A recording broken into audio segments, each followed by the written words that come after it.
Après le tramway, le trolleybus a été le second transport électrique retenu à Limoges. Lancés en 1943, les trolleybus persistent et signent. Nous sommes en train d'entamer la troisième phase de réorganisation qui va de pair avec la mise en place des deux axes A et B du futur BHNS, c'est-à-dire une réorganisation totale du réseau. La conduite des VB60 fabriqués à Limoges, c'était sportif.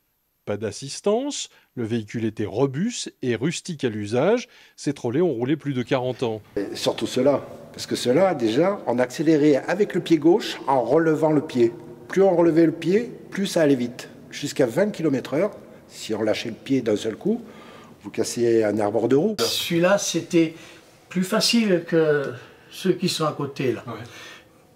Mais c'était très particulier à la conduite. Et c'est un métier qui m'a vachement plu. J'ai passé des moments inoubliables à la TCR. On arrivait à connaître pas mal de choses parce que les gens se confiaient, parce qu'il y avait une habitude, une accoutumance qui se faisait, parce que c'était toujours les mêmes chauffeurs qui faisaient les mêmes lignes. C'était une ambiance, une époque, les comportements ont changé, mais le trolleybus qui reste ici d'actualité est toujours en développement. Alors bien sûr, nous avons eu du mal avec ce cruel épisode du Covid, plus de 2 ans, donc on remonte, on a à peu près 14 millions de voyages, ce qui est déjà pas mal, mais on n'est pas tout à fait un peu plus de 15 millions que nous avions en 2019. Pour marquer le 80e anniversaire du trolleybus, une exposition d'anciens et de nouveaux sera ouverte à tous à l'occasion des Journées du patrimoine. Ce sera le 16 septembre à l'angle de la rue des Charcets, derrière l'hôtel de région.